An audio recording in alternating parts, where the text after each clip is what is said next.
ربنا كرمنا بوجود سيادتك الحمد لله. واديتنا نموذج للمدرب الوطني يعني احنا 7 نجوم الحمد لله، ما حصلش للفرقه الافريقيه مع التطور الافريقي الكبير، وبنحترم وبنشكر جماهير المغرب والمغرب على الاستضافه والتنظيم.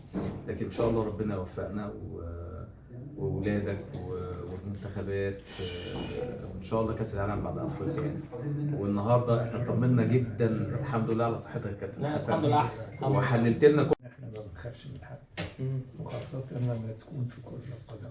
كرة القدم بالنسبة لنا حاجة كبيرة، حاجة عالية جدا جدا جدا. احنا دايما بنكن لها كل احترام، كل احترام، لان احنا عارفين نفسنا كويس قوي، وعارفين نفسنا ان احنا وبنحترم المنافس بالظبط، ما بنخافش من حد، وبنحترم زي ما قال سيادة الوزير بنحترم المنافس. عشان كده هتلاقي ان احنا نازلين مش هممنا من حد.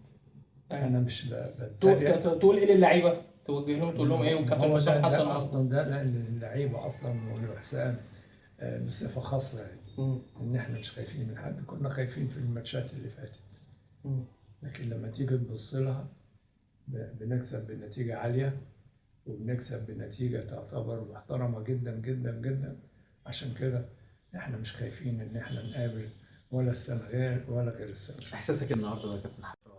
يعني انا مطمن جدا جدا، وده احساسي اللي انا بوصله للجماهير. اطمنوا اطمنوا اطمنوا، ان شاء الله خير. قول للعيبه بقى شدوا حيلكم النهارده. لما كل ده للعيبه كان كل ده للعيبه بدايه من سياده الوزير، يعني بدايه من سياده الوزير كل ده للعيبه. ربنا كرمنا بوجود سيادتك الحمد لله. واديتنا نموذج للمدرب الوطني، ويعني احنا 7 نجوم الحمد لله، ما حصلش للفرقه الافريقيه مع التطور الافريقي الكبير، وبنحترم وبنشكر جماهير المغرب والمغرب على الاستضافه والتنظيم.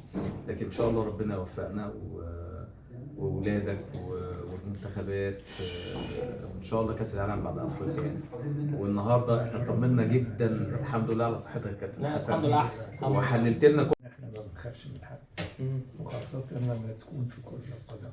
كرة القدم بالنسبة لنا حاجة كبيرة، حاجة عالية جدا جدا جدا. احنا دايما بنكن لها كل احترام، كل احترام، لان احنا عارفين نفسنا كويس قوي، وعارفين نفسنا ان احنا وبنحترم المنافس بالظبط، ما بنخافش من حد، وبنحترم زي ما قال سيادة الوزير بنحترم المنافس.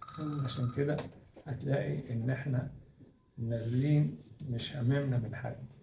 انا مش بتريق. تقول ايه للعيبه؟ توجه لهم تقول لهم ايه؟ والكابتن حسام حسن اصلا ده لان اللعيبه اصلا والحسام بصفه خاصه يعني ان احنا مش خايفين من حد. كنا خايفين في الماتشات اللي فاتت، لكن لما تيجي تبص لها بنكسب بنتيجه عاليه، وبنكسب بنتيجه تعتبر محترمه جدا جدا جدا. عشان كده احنا مش خايفين ان احنا نقابل ولا السنغال ولا غير السنغال. احساسك النهارده يا كابتن حسن؟ يعني انا مطمن جدا جدا، وده احساسي اللي انا بوصله للجماهير.